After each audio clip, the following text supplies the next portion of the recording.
तो ये वो लोग थे जिनसे पुष्कर सिंह धामी मुलाकात कर रहे थे, जिन्हें हर्षिल और धराली से बचा करके लाया गया था। एक चुनौती थी मौसम की, मौसम आज ठीक है। दूसरी चुनौती कनेक्टिविटी की, और इन सब के बीच पुष्कर सिंह धामी लगातार सक्रिय हैं। लेकिन चुनौतियां और कितनी हैं, तैयारियां और कितनी। अंकित शर्मा हमारे संवाददाता देहरादून से हमारे साथ जुड़ रहे हैं। अंकित, अभी हमने देखा है कि कम से कम हवाई ऑपरेशन है उसमें तेजी आई है। हमने यहाँ चिनूक देखे हैं, मी-17 देखे हैं। रास्तों के लिए भी बहुत सारे बंदोबस्त किए जा रहे हैं। क्या इन कोशिशों में और बढ़ोतरी देखने को मिलेगी? सरकार की ओर से आगे क्या तैयारियां की जा रही हैं? आशुतोष, जैसे कि हम सब आपको देख रहे हैं, आप लगातार ग्राउंड रिपोर्ट भी कर रहे हैं, हमारे और भी संवाददाता वहाँ पे मौजूद हैं और स्थिति जो थी अब पहले से बेहतर हो रही है। रोड की अगर बात की जाए तो रोड की स्थिति अभी भी खराब है। जो सबसे महत्वपूर्ण जो एक कनेक्ट है गंगनानी और भटवारी को जोड़ने के लिए, उसका ब्रिज जो है वो टूट चुका है और बेली ब्रिज का बनाने का प्रशासन इंतजाम कर रही है, लेकिन उसमें समय लग सकता है। तो हर्षिल वैली में झाला और शिलोंग और हर्षिल हेलीपैड्स को एक्टिवेट किया है। उसमें अभी चिनूक लैंड हुआ है और चिनूक लैंड होने के बाद वहां से 35 लोगों को लेकर जौलीग्रांट पहुंचा है और इसी हेलीकॉप्टर से एनडीआरएफ के और जवान वहां पर पहुंच रहे हैं। इसके साथ ही जो 70 लोग जो रेस्क्यू किए थे। जी आशुतोष।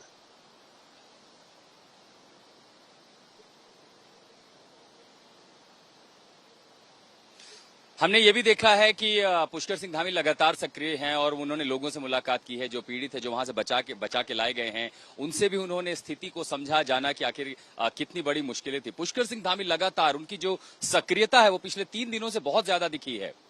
अंकित।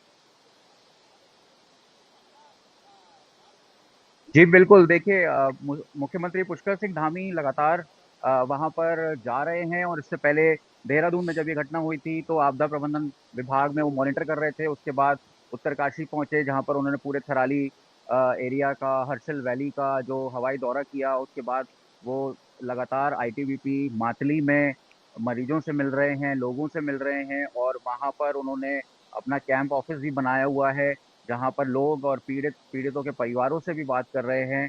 और उन्होंने जो पूरा हवाई दौरा किया था उसके बाद उन्होंने वहां की स्थिति को देखते हुए भी प्रदेश के जो दूसरे क्षेत्र हैं वहां के लिए भी पहले से अलर्ट एक जारी किया, जिसमें जो लोग नदी किनारे रह रहे हैं, क्योंकि बीते 2 दिनों से जिस तरह से विषम परिस्थिति बनी हुई थी, मौसम ने विकराल रूप लिया था, तो लोग जो हैं वो सेफर जगह पर जा सके उसके लिए ठीक है। अथॉरिटीज को आदेश दिए थे। और सभी को मोबिलाइज करने के लिए जिस तरह से उनका कोऑर्डिनेशन देखा जा रहा है, जी। और एनडीआरएफ एसडीआरएफ के साथ आर्मी, आईटीबीपी और उत्तराखंड पुलिस जो है वो लगातार काम कर रही है। और सबसे अच्छी बात यह है कि हेली सॉर्टीज जो है शुरू हो गई हैं। इसमें यूकाडा जो उत्तराखंड का एक स्टेट विंग है सिविल एविएशन का, वो अहम रोल निभा रहा है। और ठीक है अंकित, लगातार जो लौटेंगे फूड मैं आपके सप्लाईज और पास। आप मेडिसिन तमाम है। जानकारी दे रहे थे कि कैसे राहत बचाव कार्य जो है वो तेजी से चल रहा है। मुख्यमंत्री पुष्कर सिंह धामी सक्रिय हैं, तमाम एजेंसियां सक्रिय हैं, तमाम प्रशासन सक्रिय हैं, और वही सक्रियता की तस्वीर यहां दिखाई दे रही है भटवाली में, जहां पर मैं हूं। कोशिश की जा रही है मिशन मोड पर इन तमाम कम्युनिकेशन के रास्तों को खोलने के लिए, और इसी के साथ साथ रेस्क्यू और जो ऑपरेशन है उसमें भी तेजी लाई जा रही है। कैसे रेस्क्यू ऑपरेशन पूरा किया जा रहा है, हमारे संवाददाता अंजलि इस्टवाल की रिपोर्ट देखिए।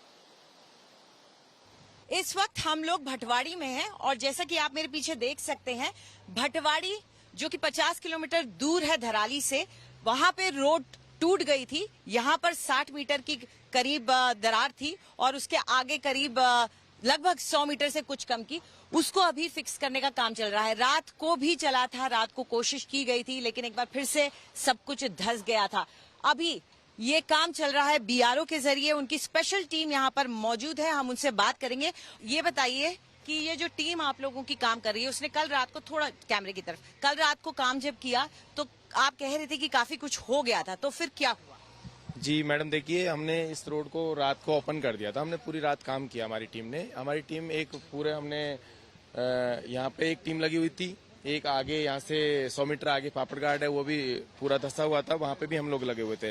रात को 3 बजे तक हम दोनों जगह ये रोड हमने ओपन कर दिया था। ये पेज जो दिखाई दे रहा है आपको, ये रात को हमने ओपन कर दिया था। लेकिन जैसे हमने देखा कि सुबह फिर ये दोबारा इसमें धंसा हुआ है, और जो पापड़ घाट था उसको हमने रात को 3 बजे तक पूरा कंटिन्यू किया। एकदम बोल्डरों की आवाज आई और हमें क्रैक होते हुए नजर आया, तो हमें लगा कि शायद कहीं न कहीं रोड रोड धंस रहा है, जैसे कि आ जाइए, अभी भी आप देख सकते हैं कि ऊपर से पत्थर गिर रहे हैं जिनको उठा करके हटाया जा रहा है।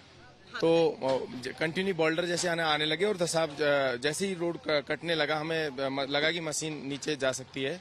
अंधेरे में अंधेरा भी था तो हमने मशीन को और ऑपरेटर को पीछे अपनी सेफ्टी के लिए पीछे लिया सर। बिल्कुल, आप देख ही सकते हैं ये काम आसान नहीं है। ऊपर से कभी भी चट्टान धसक सकती है, नीचे ऑपरेटर मशीन चला रहा है और वो उसकी फाउंडेशन को जब हिलाता है तो पहाड़ से पेड़ों का गिरना और चट्टानों का गिरना, ये लिंक जब खुल जाएंगे, ये जो दो केविन की हम बात करें, ये खुल जाएंगे तो आगे जाके एक ब्रिज है। हाँ, उस ब्रिज की इम्पोर्टेंस और वो उसको कैसे ठीक किया जाएगा वो तो हम मैम अभी ला रहे हैं सामान वहाँ से, आज शिफ्ट कर लेंगे। फिर उसमें वो प्लान ये है कि उसका टावर लगा के उस ब्रिज को शिफ्ट करेंगे।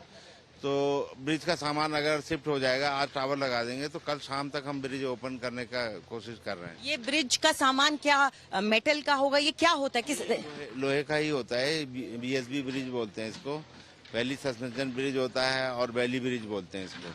तो जो रोप के ऊपर बनता है वो तो सस्पेंशन है, लेकिन हम ये वैली ब्रिज बना रहे हैं जो 90 फीट का है और इसी को हम लॉन्च करेंगे। और जब ये ब्रिज बन जाएगा तो आपकी पहुंच और जो रसद है और जो रेस्क्यू ऑपरेटर्स हैं उनकी पहुंच कहाँ तक? वहाँ तक पहुँच जाएंगे जहाँ वो रेस्क्यू ऑपरेशन करना है, उस लोकेशन पे हम पहुँच जाएंगे। धराली गांव? जी, धराली गाँव। जब आपदा इतनी बड़ी है तो मदद का पैमाना भी बड़ा होना चाहिए और बिल्कुल आपको 2013 की वो तस्वीरें याद आएंगी जब हवा जो है जहाजों से भर गया था, हेलीकॉप्टर से लगातार हर वो एजेंसी चाहे केंद्र की हो राज्य की हो मदद में जुट गई थी। बिल्कुल वैसी तस्वीर हम एक बार फिर देख रहे हैं। मिशन मोड पर काम हो रहा है इन सड़कों पर, कम्युनिकेशन रिस्टोर करना, कनेक्टिविटी रिस्टोर करना। भटपाली पर जहां मैं सबसे पहले पहुंचा था और आगे का पूरा राष्ट्रीय राजमार्ग बह चुका था, उसे आज खोला गया है। यानी इस पूरे मिशन में कनेक्टिविटी में जो पहला चरण था वो उस राजमार्ग को बहाल करना था, उसके दूसरे हिस्से पर मैं हूं जहां कोशिशें जारी हैं। लेकिन पहले चरण पर कामयाबी कैसे मिली, देखिए रिपोर्ट। पहला ब्रिज खत्म हो चुका है, बड़ी सफलता मिली है इस समय बीआरओ को। यहाँ जो पहला बड़ा रास्ता था, जो सबसे बड़ी मुश्किल थी, उसे ठीक कर लिया गया है। जिस सड़क पर कल हम पैदल नहीं जा सकते थे, उस सड़क पर अब यहाँ गाड़ियां जाने वाली हैं। गंगवानी जो आखिरी पड़ाव है जहां कम्युनिकेशन बंद है, देखिए उस रास्ते पर हम अब चल रहे हैं, इसको ठीक कर लिया है।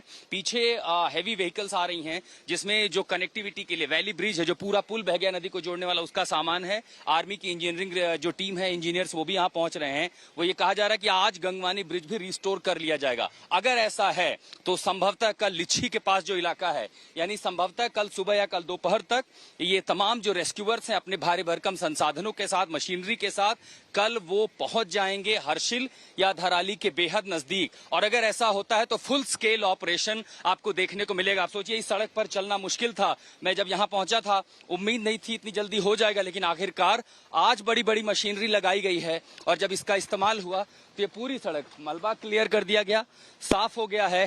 भटवाली में जो राजमार्ग बह गया था, महज 40 घंटों के भीतर उसे बीआरओ की टीम ने दुरुस्त कर लिया है। अब वो रास्ता खुल गया है और इन्हीं रास्तों से अब पीछे आईटीबीपी की टीम, इसी के साथ साथ एनडीआरएफ और उन तमाम एजेंसियों का पूरा सामान, पूरा अमला अब आगे बढ़ेगा धराली के लिए, हर्षिल के लिए। दरअसल बड़ी चुनौती थी कि पूरा राष्ट्रीय राजमार्ग जो है नदी का शिकार हो गया था, उसी के साथ साथ गिर रहा था मलबा। पहाड़ को चीर करके, इस पूरे हिस्से को चीरते हुए अब जो आगे बढ़ रही हैं ये हमारी सहयोगी अंजलि इस्टवाल, वो आगे इस रास्ते से बढ़ रही हैं। और आज तक की पहली गाड़ी इस काफिले में, चूंकि हम यहीं पर इंतजार कर रहे थे रास्ता खुलने का, हमारा सफर आगे जारी रहेगा। तो हमारी सहयोगी अंजलि इस्टवाल और नासिर खान यहाँ पर हैं। अंजलि, बहुत बहुत मुबारक हो आपको, आपने पहली बार ये रास्ता पार कर लिया।